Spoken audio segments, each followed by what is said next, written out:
Seja bem-vindo, seja bem-vinda ao Saúde Mais Produtividade. Me fala uma coisa, você se considera uma pessoa criativa? Você tem aqueles insights, epifanias, ou realmente tem dificuldade em encontrar soluções quando surge algum problema novo? Saiba que existe técnica para tudo na vida, para criatividade não é diferente. Então nós vamos falar hoje sobre desaprender, sair do automático e criar outros resultados, encontrar novos caminhos, com a nossa convidada especial de hoje, minha amiga Suzy Cortez. Seja bem-vinda, Suzy. Obrigada, Bruno.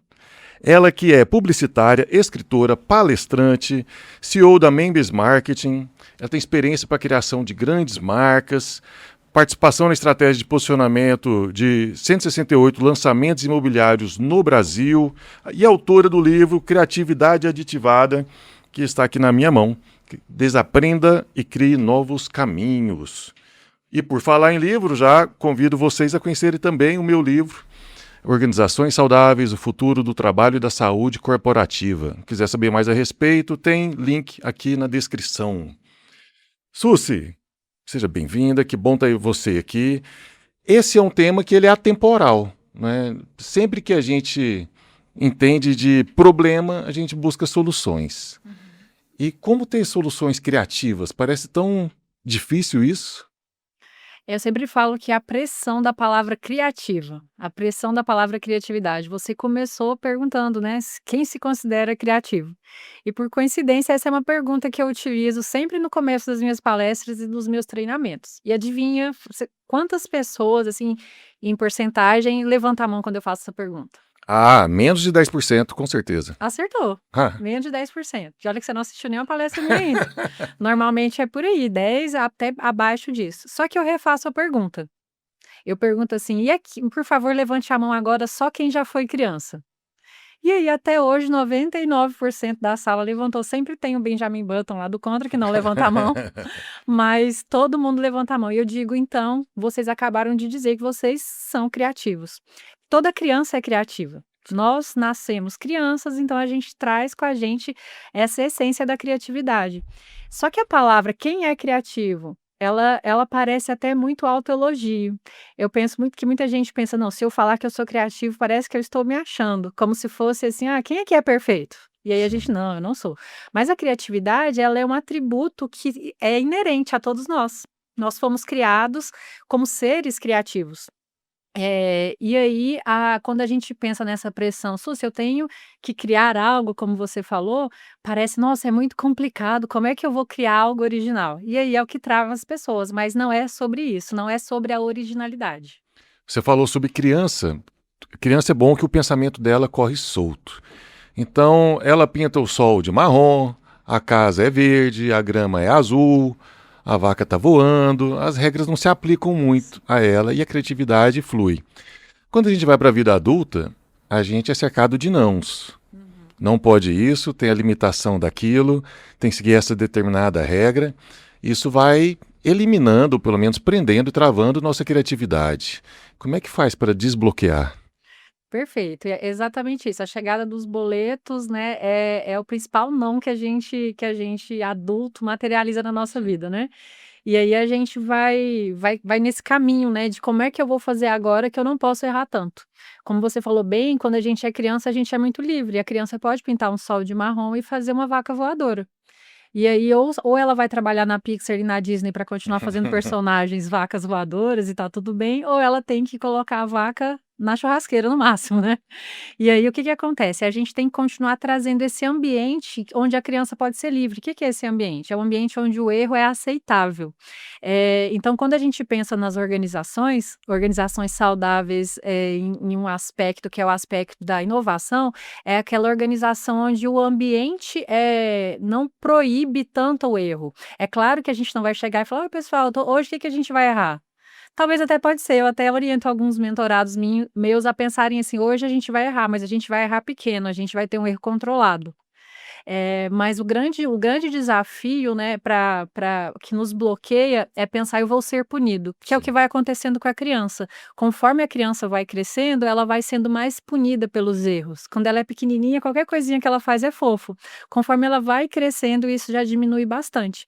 Tem um estudo que eu sempre mostro e eu comento no livro também, que é um estudo do George Land.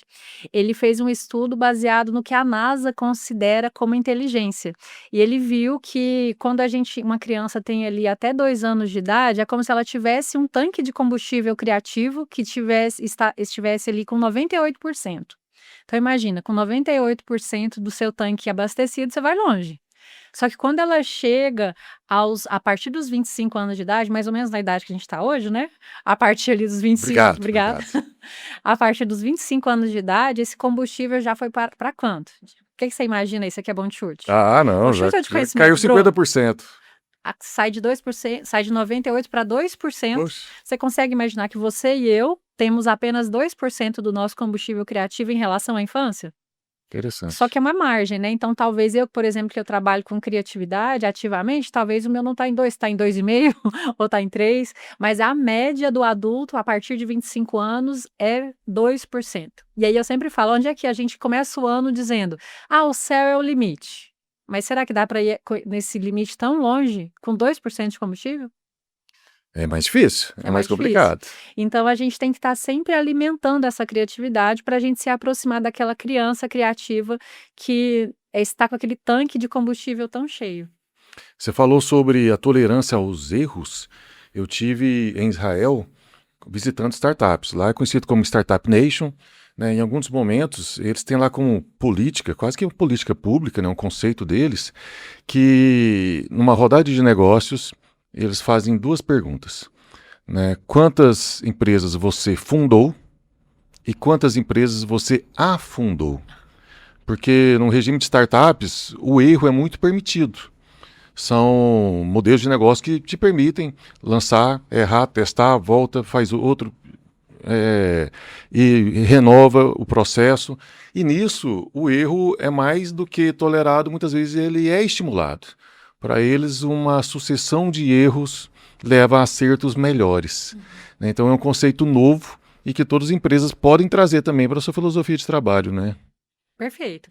Quando eu desenvolvi a metodologia que eu apresento no livro, né, que é o CRIE, que é a letra C de curiosidade, letra R de reenquadramento, letra I de imaginação e letra E de experimentação. E eu começo esse capítulo falando que ele poderia muito bem se chamar errar. Boa. Né, o experimentar é o errar. Só que existe essa resistência tão grande. Se eu chegasse numa empresa falando: "Olha, hoje a gente vai essa semana na nossa mentoria a gente vai trabalhar o erro", eu ia ter mais dificuldade de aprovação de orçamento, porque os empresários: "Não, pelo amor de Deus, errar não". Então eu vou e falo: "Não, então vamos falar diferente, vamos falar sobre experimentar". E quando a gente experimenta, a gente está deixando o erro muito bem-vindo, porque se não fosse experimento, seria o quê? É feitio, eu vou Sim. fazer. Não é sobre fazer, é sobre experimentar. E essa experiência, ela pode trazer um resultado incrível, muito melhor do que o esperado, essa é a aposta. Então, quando eu me permito experimentar, eu posso descobrir: "Nossa, que legal essa receita que eu fiz aqui, que bacana, eu coloquei uva passas e um salpicão e ficou incrível". Já tem gente que vai achar horrível, prefere sem, né. Então, essa tentativa, né, de buscar novas respostas, que você falou muito bem, sobre o que eu afundei, e aí às vezes é até mais interessante, porque um cara que afundou mais empresas, ele traz uma bagagem incrível, né, ele traz uma Justamente. bagagem de: "Nossa, quantas vezes ele experimentou, quanta ousadia ele tem, quanta capacidade de recomeçar ele tem, quantas coisas ele vai deixar de afundar, se ele já afundou 10, talvez agora ele vai acertar", né. Então é muito saudável a gente conseguir permitir o erro, mas existe um erro que a gente chama de erro controlado, que é uma filosofia de startup. Eu também tive a oportunidade de entrar nesse universo, mas foi no Vale do Silício. É um erro controlado, que a gente chama de MVP, que é o mínimo produto viável, né. Sim. Então eu não vou fazer um erro gigante. Eu sempre falo a metáfora do restaurante, porque ela é mais simples. Então, se eu quero testar um bolo novo, eu não vou fazer o bolo do aniversário de Goiânia, aquele bolo gigante de um quarteirão. Eu vou testar um bolo de pote pequeno. Se der certo, aí eu vou fazendo esse bolo maior. Então, quando a gente pensa nessa história de aceitar o erro, é a gente pensar: "Deixa eu errar pequeno, deixa eu testar. deixa eu ver como é que funcionaria aqui para a gente, por exemplo, fazer esse podcast agora com uma única pessoa que está nos assistindo, 2, né, que estão nos assistindo agora. Se fluir, a gente faz no estádio inteiro ao vivo, porque deu certo. Então é sobre a gente entender que a gente vai experimentar, se errar, nada de tão grave vai acontecer e a gente tem a oportunidade de acertar depois. Bacana, tem um outro conceito que conecta-se com isso, que é do Kintsugi, aquela arte japonesa milenar em que eles trabalham a cerâmica. Então, quando um vaso quebra, eles não tentam disfarçar a rachadura no vaso. Eles remendam o vaso com ouro. E justamente enaltecem o erro. E disso sai uma obra de arte, sai algo muito mais bonito, muito mais valioso. Ou seja, o erro torna todo o processo melhor e torna mais forte, mais bonito, mais valioso. Mas é muito difícil no dia a dia a gente aceitar os erros. Como que uma pessoa que tem dificuldade para enfrentar os seus próprios erros ou insegurança, né, essa crença limitante, que ela, poxa, eu não vou empreender porque não vai dar certo, eu não vou tentar algo novo, experimentar, porque pode ser que não funcione. Como que sai desse círculo vicioso? Eu acredito que o ponto importante e que tem a ver também muito com a minha trajetória, porque eu trabalho com criatividade e com gestão de times, né, por já tem mais aí tem umas 2 décadas. E eu aprendi, né, aprendi também sofrendo, né, que a gente não é o que a gente faz. Embora o que a gente faz vá determinando quem nós somos por meio da repetição, mas nós temos uma identidade que vai além dos nossos resultados. Então, quando a gente entende quem eu sou, que eu sou uma pessoa única, eu acredito que eu sou uma filha de Deus, eu acredito que eu tenho uma essência espiritual muito maior do que meus resultados, então eu entendo que aquilo que eu fiz que deu errado não diz que eu sou fracassada. Eu não sou o fracasso, eu fracassei naquele projeto. Então eu me permito errar porque o erro não define quem eu sou. Ele vai definindo, como você trouxe muito bem o exemplo da arte japonesa, ele define ali umas cicatrizes, mas nesse exemplo que você trouxe é uma cicatriz dourada. Né. Então essa cicatriz dourada ela vai dizendo: "Olha só por onde eu já passei, eu já errei ali, mas se eu errei, se eu fui criticada, e eu tenho a minha identidade muito fortalecida, é aquelas críticas ou o fracasso, a queda, porque a gente vai sofrer, a gente vai Sim. ficar chateado, a gente não precisa sofrer, né, mas a gente vai ter um momento de chateação que é natural, algo deu errado, mas aquele erro não define quem eu sou na essência". Quando eu aprendi isso ficou muito mais leve para mim. Então eu entendi, beleza, eu dei o meu melhor, eu fiz o que eu achei que estava certo, eu busquei, eu me preparei, né, porque eu também tenho que me preparar. E aí, poxa, não deu certo. Tudo bem, não define quem eu sou. Eu tenho um valor maior pela minha essência, pelo meu DNA, pela pessoa, e não pelo resultado que eu obtive. E livrar-se, né, desse peso que o erro carrega em algumas pessoas é algo maravilhoso, né? A partir do momento que a pessoa se desafia e se permite tentar, ela explora um mundo novo, né? Primeiro que ela consegue sair do lugar. Tenho certeza que até que quem erra, só dela ter exercitado durante o processo, ela sai maior do que quando ela entrou nessa iniciativa. Então, diante de erros controlados, como você bem coloca, melhor tentar, melhor dizer sim para as coisas, melhor estar mais aberto e aprender, principalmente aprender com as Sim, performances negativas. sim. Eu falo muito para as empresas, né, que os empresários, os líderes, eles precisam, permitir que o seu time teste coisas novas. Uhum. Normalmente quando chega o final do mês: "Ah, não batemos a meta. Olha só, surgiu um concorrente que está estourado. Olha só, alguém viralizou e a gente não. Olha, o nosso Instagram não tem ninguém". E aí ele quer cobrar do time um resultado diferente. Só que aí uma vez alguém daquele time tentou fazer algo novo e levou um não muito grande. Não apenas um não, mas deu errado e aquela pessoa, olha só, ela recebe uma represália muito grande na frente de todo mundo. Então são vários bloqueios que o próprio empresário cria, muitas vezes até sem querer, que fazem com que aquele time dele deixe de ser inovador. Aí surge uma empresa nova ou uma empresa que muda a mentalidade, e aí aquela empresa começa a fazer um monte de coisa diferente e aquele time, percebe que lá ele pode criar, e aí as empresas perdem muitos funcionários legais que poderiam ter ficado ali. Então, é muito importante que o empresário, o líder, o empreendedor, ele entenda, como é que eu posso falar para o meu time: "Vamos tentar?". Hoje vai ser, e eu falo que a gente tem que criar processos. Então, Sim. hoje é o dia da tentativa. Hoje eu tenho uma dinâmica também que eu acho muito legal. Eu dou a caneta de dono, assim, para alguém, naquela semana ou naquele dia. Normalmente, a gente vai vendo, né? Naquela Sim. hora, dependendo de como a empresa é. Tá, o que que você poderia fazer? O que você faria aqui de diferente se você pudesse? Se o não existisse, se a limitação não existisse? O que que vai acontecer se esse seu funcionário errar? E se essa sugestão dele der errado? O que que de mais grave pode acontecer? E normalmente não vai acontecer nada tão grave se a gente fizer um teste controlado, né? No ambiente, o que que é um teste controlado? Se é algo feito num ambiente menor. Como é que eu faço aquilo no ambiente menor para saber se vai dar certo? Então, um grande ponto é a gente ter uma cultura que permita o erro. Mas quando eu estou falando permitir o erro, porque como eu falei para você, Bruno, quando eu falo se o método CRI terminasse com a letra errada, eu tinha menos contratos assinados. Mas eu chamei de experimentar. Então, não é que o empresário vai chegar, pessoal, agora todo mundo pode errar aqui, depois, Claro. no mês que vem, ele demite alguém por justa causa, e aí a linguagem dele vai. Como assim? Você falou que a gente podia errar?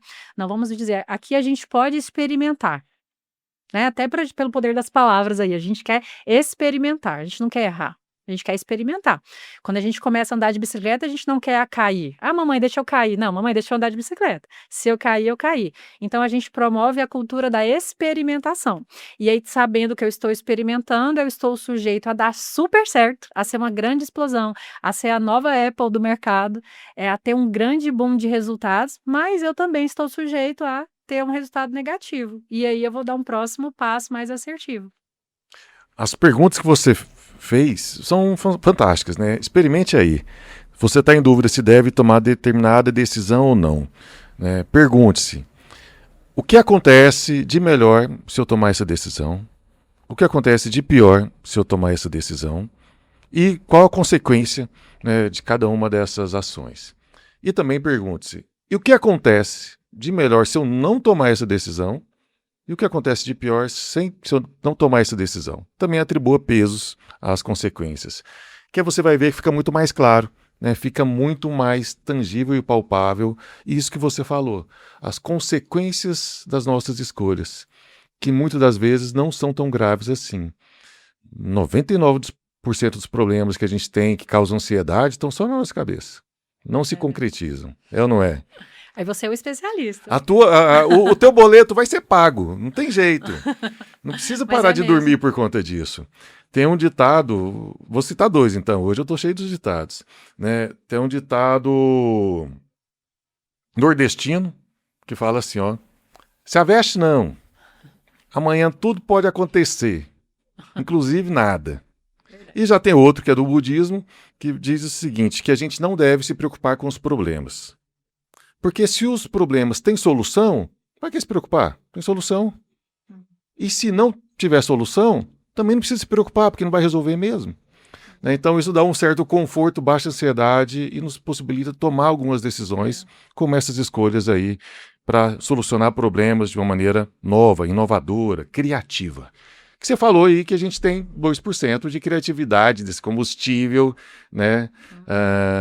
E tem como aumentar o tanque? O que a gente faz para encher? Super, perfeito. Tem super como a gente aumentar esse tanque, né? Esse momento que a gente está agora, eu considero um posto de combustível criativo, porque a gente está trocando ideia, você acabou de dar uma ferramenta para as pessoas, a gente trouxe coisas que elas vão pesquisar, então provavelmente vai ter gente aqui que já foi lá no Google Imagens ou no chat GPT e falou: o que que é esse kintsugi? Me mostre um exemplo. E aí a gente vai aumentando o repertório. Então, com certeza a gente pode aumentar e a gente deve. Assim como a metáfora do combustível, ela revela como um carro deve fazer, então eu não vou daqui até Porto Seguro de carro sem parar num posto. Então eu não consigo chegar de janeiro a junho sem parar num posto de combustível criativo.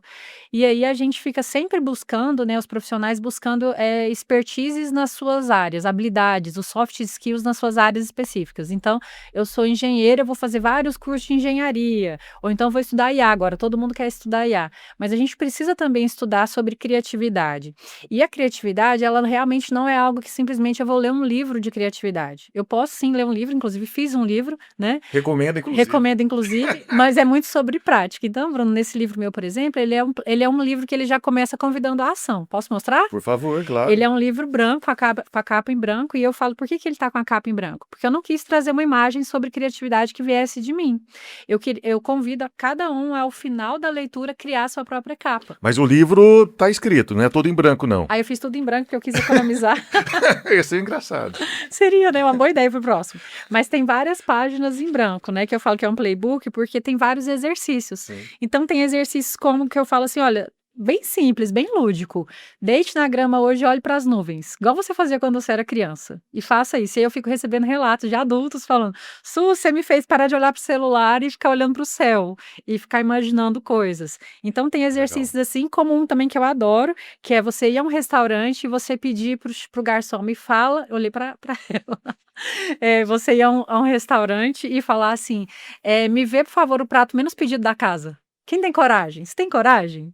Aí eu sempre falo, tá, eu não vou falar pra você gastar uma fortuna no prato que talvez você não goste, peça a bebida menos pedida da casa, o suco.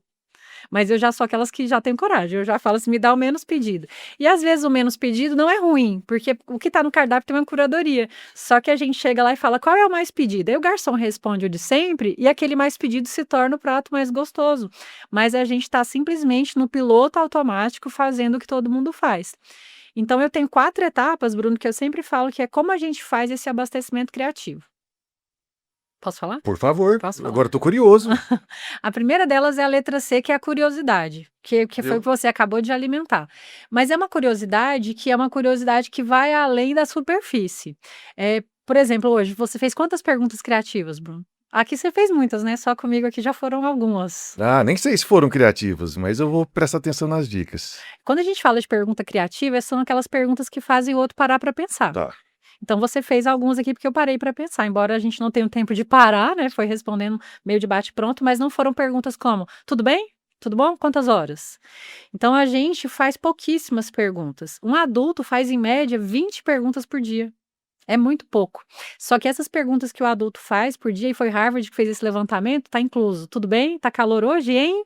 Então essas interrogações que a gente faz no final estão valendo. Só que a gente faz pouquíssimas perguntas que provocam o outro a pensar e que nos colocam curiosos. Um exercício que eu coloco no livro, nesse capítulo da criatividade, é a gente pensar, por exemplo, por que essa caneca tem uma alça aqui e não aqui em cima? Será que funcionaria aqui em cima? Ou será que... Por que a maioria é ovalzinha e não é um ponto? Porque eu poderia segurar só um ponto. Por que tem uma cor? Ah, Suzy, porque é para encaixar os dedos. Parece muito óbvio.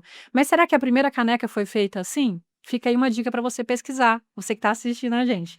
Já te adianto que a caneca só com um ponto não funciona. Que eu já é? quebrei várias lá em casa, aí fica só um pedacinho da alça. E não funcionou, você teve que substituir. Mas um exemplo, então eu sempre falo assim, pega uma coisa simples e vai pesquisar. Sim, por que é daquele jeito? Eu fui pesquisar, por exemplo, por que a tampa da caneta Bic tem um furinho em cima. E é porque tinha crianças que engoliam a tampa da caneta e aquele furinho ajudava o ar a entrar. Nunca imaginei. Sim. E eu nem consigo imaginar que um ar vai entrar por ali, mas foi por isso. Então, eu sempre provoco os meus mentorados e quem está fazendo, né, quem quer ser criativo, a fazer perguntas. Tem o dia oficial da pergunta, que é segunda-feira, e a gente tem que se programar para tudo, porque senão a gente entra no automático. Igual a gente tem o dia da academia, o dia do cardio, o dia de trabalhar o músculo XYZ, a gente precisa ter o dia da criatividade. Assim, hoje é o dia que eu vou trabalhar a letra C do método, que é a curiosidade. Eu vou fazer perguntas intencionalmente, para ver se eu saio do meu piloto automático. Depois eu vou para o reenquadramento, que é a letra R. Não adianta eu ter as respostas se eu não olhar por ângulos diferentes. Então, como é que eu posso olhar para aquela pergunta que eu fiz, mas responder de um outro ponto de vista? Como é que uma criança responderia aquilo? Como é que um japonês responderia aquilo? Um budista, um cristão? Como é que aquelas pessoas responderiam aquilo? Um empresário mais velho, um empresário mais novo? Um exercício que eu gosto é falar assim, escolha alguns amigos imaginários aí e pense como ele faria para enxergar essa resposta. Quando eu estou criando e me dá um branco, eu penso assim, tá, deixa eu imaginar o Walt Disney aqui comigo. Tô tomando um café com meu amigo Walt e falaria para ele, Walt, o que você faria aqui? Aí ele falaria, desenharia um rato. Não sei, né? Suzy, você é tão brilhante, eu tô tão confortável com esse papo e aliviado que eu tava assim, gente, eu sou muito doido. Por quê? Porque eu intuitivamente, eu uso isso. Eu tô, às vezes, num problema meio difícil de resolver, eu paro e penso assim, o que o fulano de tal faria nessa situação? Né? E você acabou de falar que você é doido Aí, igual eu, igual a aí, mim. desse Que jeito. coisa boa. E esse é um passo do livro, tá? Tô achando que você leu esse livro. Ó, mas eu quero ler, ainda não li, mas eu quero ler. Mas esse é um etapa. Isso funciona muito, porque a gente pensa assim, tá? Então eu peguei aqui o Walt Disney, tá? E o que o Elon Musk faria? E aí a gente vai vendo pontos de vista diferentes. Geralmente eu uso os Vingadores, mas tá Ah, tudo bem. vou te provocar, então. Os Vingadores você vai pensar na próxima vez como as meninas superpoderosas. Que aí você vai ter um ângulo bem diferente dos Vingadores. Boa. Porque talvez você tá indo pela linha dos muito agressivos. Aí você vai pensar como os ursinhos carinhosos, como as meninas superpoderosas. Um desafio, hein? Gente, a gente não usou drogas, tá? Eu prometo, juro pra vocês. Nunca usei. Eu passei por 4 anos de faculdade, de Universidade Federal de Comunicação e nunca usei. Sou doida de natureza. Né? Somos dois, então. Aí depois que você partiu da letra R, você vai para a letra I. Agora que a gente começa a imaginar. E aí muita gente já pensou isso, a doidura já aconteceu lá atrás. E aqui é onde eu mostro que muita gente trava na criatividade, porque as pessoas começam a imaginar, eu vou criar. Aí ela vai direto para a letra I da imaginação. Só que por que que ela acha difícil ou porque ela não cria nada de diferente? Porque ela não fez as 2 etapas anteriores. Primeiro ela precisa fazer perguntas que ninguém fez, e aí ela sai do automático naturalmente. Aí ela reenquadra, ela olha por ângulos diferentes, aí sim ela começa a imaginar. E nesse ponto do imaginação, eu gosto de trabalhar, eu criei um anacrono que é o "e se". O "e se" eu coloquei porque a gente sempre fala: "E se? E se você pensasse não como os Vingadores, mas como a Superpoderosa?". Tenho certeza que você nunca pensou sobre isso, né? Não mesmo. Nem sabe o que que é um desenho de umas menininhas Não fofas. sei, desenho conheço. E aí eu também nunca pensei isso como os Vingadores, fica aí o desafio. E aí, o "e se", eu sempre falo assim pra gente colocar "e se", eu sou entusiasmado. O que que significa entusiasmo? Entusiasmo vem de "eu sou cheio de Deus". Então, quando eu coloco o entusiasmo, a origem da palavra é essa, entus, né, Deus dentro.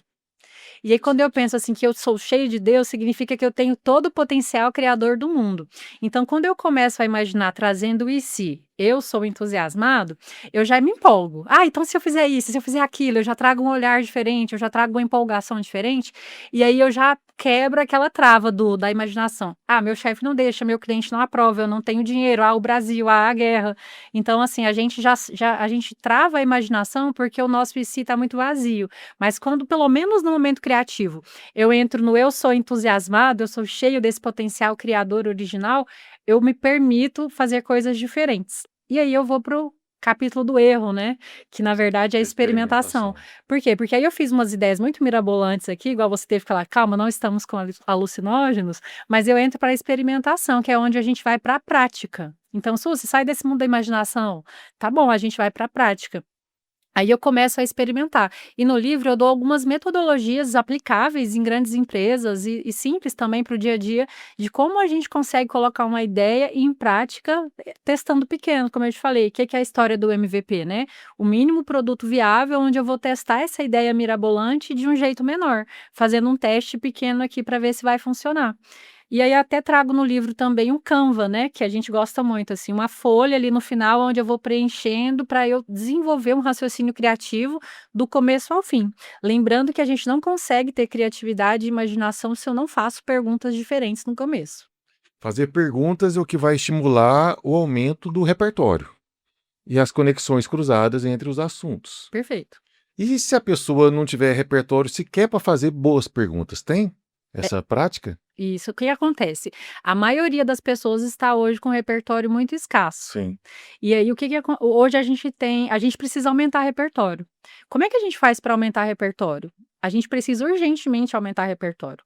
E aí o que que a gente vai fazer? Algumas coisas intencionais. Eu gosto de ir lá no Netflix, existe um site mundial, eu não vou lembrar o arroba certinho, o arroba, a gente tá tão em rede social que eu tô falando arroba, o domínio certinho, Sim. mas você pode colocar lá assim, top 10 Netflix mundo. E aí ao invés de você ver o top 10 da Netflix no Brasil, você coloca assim, deixa eu ver o que que tá assistindo hoje em Azerbaijão, um exemplo. Deixa eu ver qual é o top 10 no Uruguai. E aí, só disso você já vai ampliar seu repertório, porque quando você encontrar com seus amigos, provavelmente eles assistiram os top 10 do Brasil da Netflix. Correto. E é o que tá bombando, é o que tá viralizado. Só que aí você pode até assistir esses também, mas aí você vai lá e assiste um do top 10 do Uruguai ou da Letônia, sei lá, nem se tem Netflix lá, mas deve ter. E aí nesse site, a Netflix, você escolhe qual país e é muito interessante, porque aí você vai sair da bolha. Então o que faz a gente não ter repertório? Porque o repertório todo mundo tem algum, Sim. mas o grande problema é quando o repertório é todo igual. Então o que torna uma pessoa mais criativa que a outra? Porque eu não posso dizer que não existe gente mais criativa, aí eu não vou estar sendo verdadeira. Mas o que é como se fosse um carro. Todo carro tem um tanque de combustível, certo? Independente se eu tiver um Fusca ou uma Porsche, Correto. eu vou ter que abastecer. E aí, todo tanque de combustível tem uma capacidade e faz uma quantidade de quilômetros por hora. Só que todos eles precisam do combustível. E tanto a Porsche quanto o Fusca, quando acabar o combustível, os dois vão parar. Então, o que faz a diferença? É conforme a gente vai abastecendo. Então, todo mundo tem essa essência. O que vai fazer? Ah, Su, se você é mais criativa. Porque talvez naquele momento o meu tanque de combustível está mais abastecido do que alguém que está falando que não é. Eu já tive momentos de escassez criativa total, que eu estava fazendo sempre o de sempre. Sim. Estava ali no automático, eu estava ali focada muito na área corporativa, orçamentos e planilhas e Excel e reuniões, e eu não estava parando para criar. Então a gente vai ter que se abastecer criativamente. E aí eu não sou contra a tecnologia. Acho que seria uma próxima pergunta que você faria. Talvez. Mas porque a gente pensa assim: "Ah, Suzy, e aí como é que entra a tecnologia que eu quis dizer aqui seria inteligência artificial? Como é que eu utilizo, por exemplo, um chat ChatGPT, já que eu estou sem repertório?". Você vai precisar ser criativa até para fazer perguntas diferentes Com do chat certeza. GPT, mas isso já é muito básico. Vai lá e pergunta assim: "Tá, traga para mim uma resposta como se você fosse o líder de uma padaria. Traga também uma resposta como se você fosse o dono de uma oficina mecânica". A mesma pergunta, só que você vai lembra que eu falei do reenquadrar? Você pede respostas de pessoas diferentes. Só que o que acontece hoje com todo mundo no automático? Vai todo mundo lá no chat GPT e pergunta igual. Aí fica todo mundo utilizando a tecnologia, a inteligência artificial só para fazer mais rápido, De mas não para maneira fazer mais melhor. rasa, né? E raso. Então o que vai fazer a gente ser profundo é a gente entender que a gente vai gastar um tempinho a mais, olhando por ângulos diferentes. Eu uso o ChatGPT nesse contexto de duas maneiras. Uma, no aumento de repertório, fazendo perguntas que eu geralmente não faria. Então, pedindo para aprender alguma coisa. Me explique sobre o ornitorrinco. Não tem nada a ver com a minha vida. E eu tenho lá uns 15 segundos dele me dando algumas informações básicas sobre esse tema, ou aurora Boa. boreal, ou qualquer coisa Boa da ideia. vida, né? E outra, quando eu tenho algum projeto, alguma ideia nova, eu peço para ele criticar. Aponte os problemas críticos, coloque onde tem potenciais gaps e tudo mais. Então eu falo para ele não me dar resposta. Eu dou para ele uma alternativa e peço para ele encontrar pontos de melhoria nessa alternativa e eu vou lapidando esse processo. Sim, é um desafio muito grande. Eu achei muito legal esse do ornitorrinco, vou adotar. Eu percebi que no meu processo criativo, usar muito a tecnologia me trouxe um pouquinho de dificuldade, aí eu maneirei, só que eu sou muito curiosa e muito atenta. E aí a gente acaba que na correria, a gente já vai utilizando a tecnologia, né, já vai utilizando a cria uma ideia para tal coisa, né. E aí eu vi que estava me deixando menos criativa, Sim, porque eu estava pensando para menos. É, exercitar. porque Claro. já trazia uma resposta legal, aí eu só melhorava a resposta dele. Eu falei: "Não, deixa eu fazer o contrário, eu quero que ele melhore a minha".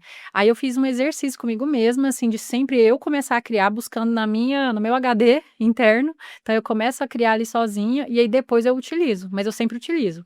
Só que utilizar depois de mim me trouxe esse exercício, assim, tipo, eu como se eu ligasse o meu motor criativo, né, porque a gente é um carro a álcool, né, a gente precisa de aquecimento e quando a gente vai lá para funcionar, o nosso cérebro ele precisa de ser aquecido para ele criar. Quando eu já vou direto no chat GPT, é como se eu não esquentasse o motor, eu já coloco uma combustão artificial. E aí eu vi que quando eu começo a pensar primeiro e depois uso o chat, eu consigo resultados melhores dele, né, porque aí eu vou provocar ele mais, e eu não perco esse meu protagonismo criativo. Algo que funciona muito para mim também, na hora da criação, é utilizar um simples papel em branco. Eu travo na frente do computador quando eu preciso criar alguma coisa nova. Não precisa nem ser IA, pode ser o Word, pode ser o Ah, eu Excel. também. A coisa não flui. Minha equipe sabe, né? Toda vez que eu vou conversar, eu estou rabiscando um papel em branco. Então, para escrever o livro, por exemplo, né, foi no papel em branco que eu escrevi o que eu gostaria de fazer, qual que seria a estrutura, qual que seriam as ideias centrais e tudo mais. Aí depois eu sentei no computador para escrever e, claro, ter o desenvolvimento daquilo que eu já tinha criado, a ideia central antes. Mas tudo parte de um papel em branco. Se eu sentar na frente de um Word, de um Excel, ou qualquer outra ferramenta de design, eu travo. Eu faço tudo Perfeito. um Eu também, RAF para depois ir pro computador. eu também tenho esse processo. Acho Eu, que é coisa de velho, né? é Não, coisa de velha, eu tô achando. tô achando, viu? Mas eu também tenho esse processo e eu ainda acrescento sentar no chão descalço. Não, isso Eu aí tinha eu não várias faço fotos lá muito, na não. minha agência lá quando tinha que criar algo muito complexo, eu deixava todo mundo lá, ia pro corredor ou para qualquer lugar, sentava no chão, tirava o sapato e começava a criar. Porque eu acho e também no papel. Mas cada doido com a sua doidura, né? Cara doido com sua mania. Pois é, e essas manias, ou costumes, ou hábitos, são coisas que a gente aprende. E a gente aprende muito a ser prático. O mundo nos exige isso. Totalmente natural. Então, senta no computador e faz, e tem que ser o mais rápido possível, com o mínimo de esforço possível, de energia possível.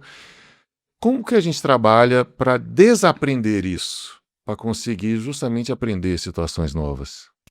Boa. A gente começou meio de trás para frente aqui, já foi desaprendido, né? Porque eu sempre falo que a resposta para desaprender é o método CRI, é o criar. Legal. Então eu falo assim, ó, como é que a gente desaprende? Desaprender primeiro é uma leitura que a gente tem que ter de pensar assim, eu posso recomeçar. Tem uma frase que eu gosto, eu sempre uso ela para trazer a grandiosidade dessa necessidade, que é uma frase do Alvin Toffler.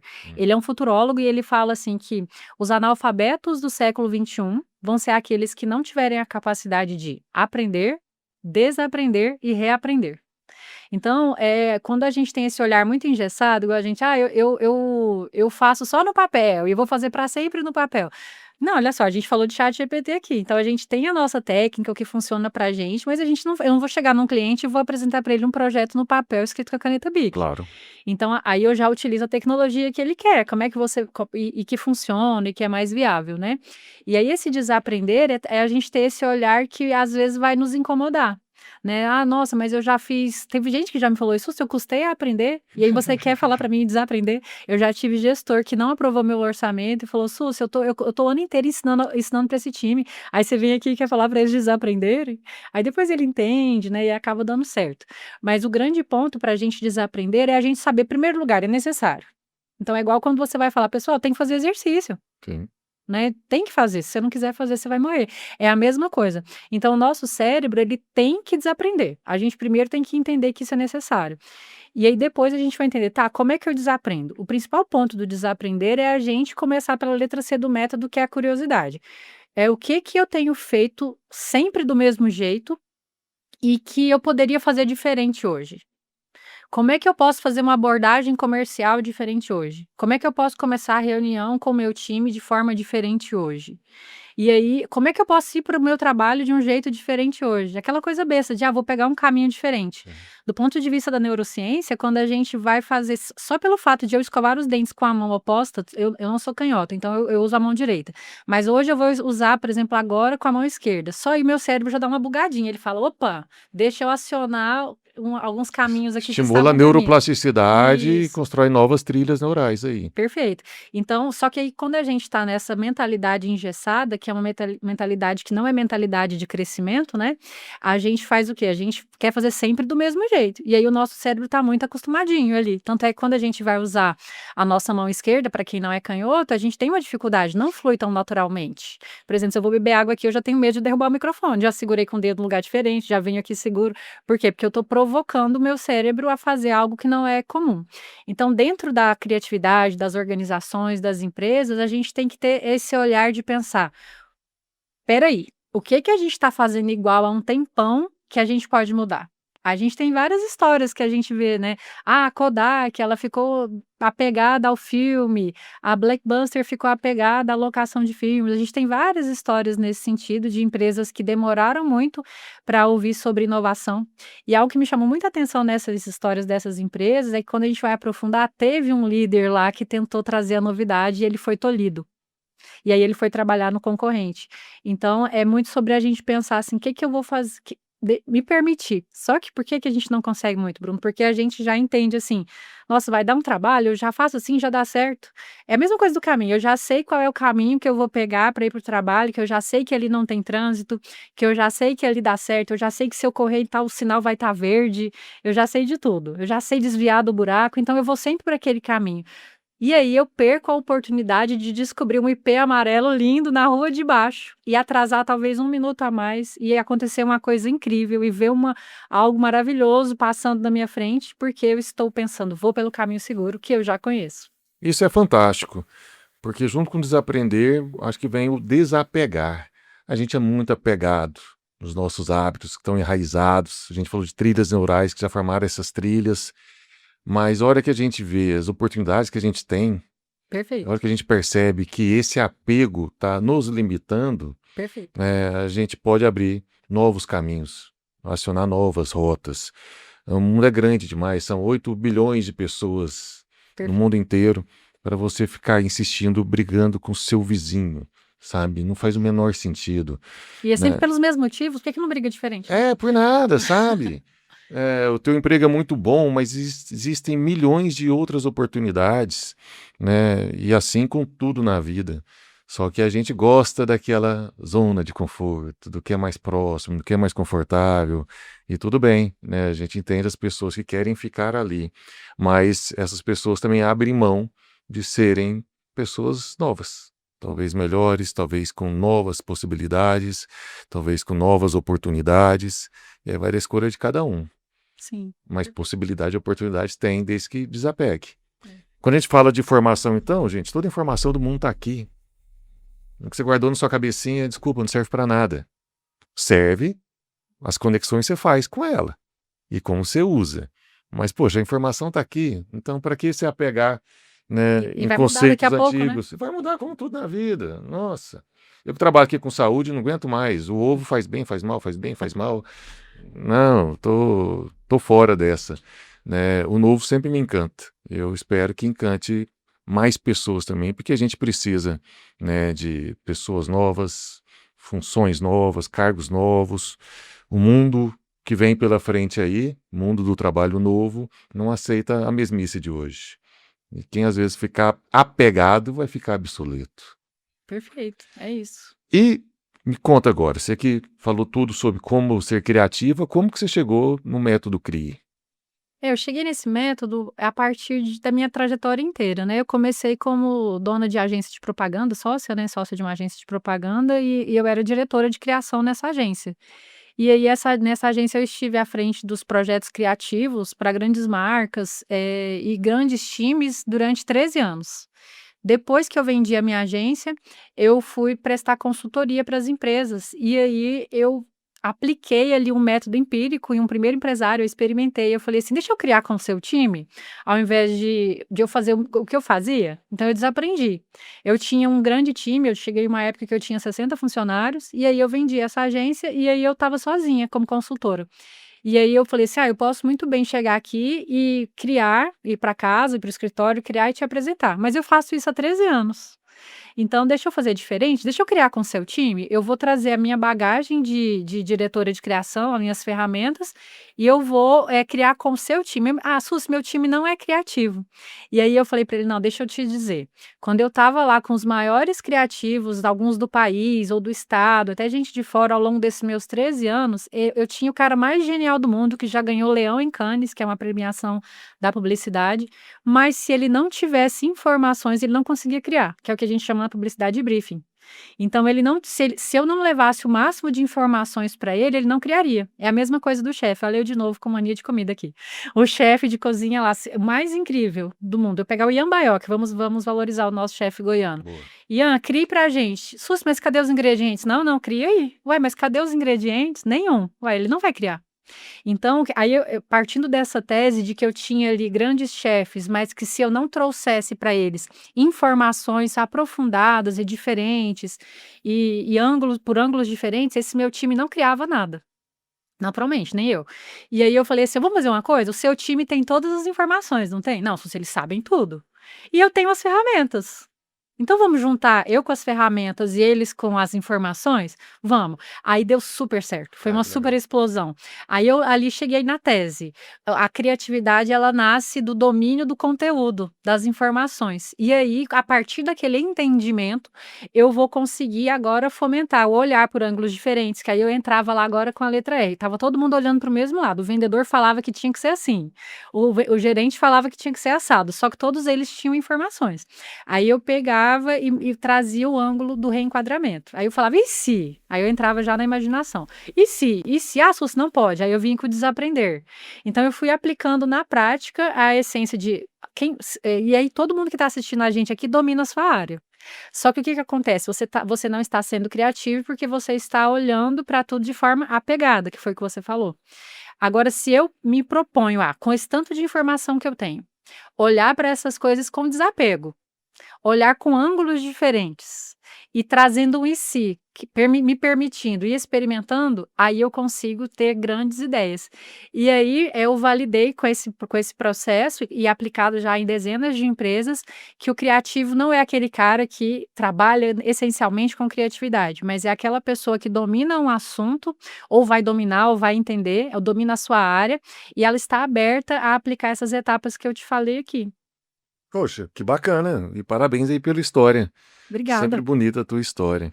E eu quero agradecer demais, né? Nosso papo está chegando ao fim, mas foi uma aula aqui para mim, desse tema que eu adoro, né? Saudades do meu tempo de publicidade. Você é publicitário, né, Bruno? Ah, 1 milhão de anos atrás eu Se fui. você evoluiu, algumas pessoas evoluem ali. Eu não sei se foi uma evolução, eu sei que eu mudei, me permiti desapegar e mudar também de áreas. Mas eu tenho saudade da rotina de uma agência. Menos da Pode ir lá parte de trabalhar virar à na noite, Members, menos da tá? parte de comer pizza, menos da parte de ser mal remunerado. O resto eu tenho saudade. Então vou te chamar lá para Members, que a gente tá trazendo coisas novas. Opa, Vai conte lá, vai lá comigo, tamo passar um dia junto. lá, passar seu dia de folga. Vai ser um prazer. Quero te agradecer, muito obrigado pela presença.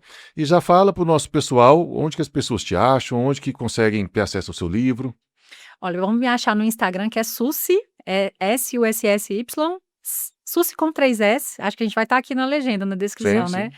Sussy com 3 S, você vai me achar com esse arroba em todas as redes sociais, no Instagram, principalmente, e lá você tem um link na minha bio onde você pode adquirir esse livro, que é o Criatividade Aditivada. Legal. E eu já ganhei o meu Criatividade Aditivada. Esse aqui, o Organizações Saudáveis, é para Suzy, Opa! mas você também pode ter o seu. A descrição tá no link. O link tá na descrição, perdão, tô mudando a ordem aqui. E quero agradecer, encerrando aqui, você que nos assiste, agradecer a nossa equipe técnica, né, meu xará Bruno, Isabela, nossos sponsors, André Rocha, Paulo Vargas. Muito obrigado pela sua companhia aqui hoje e te vejo no futuro.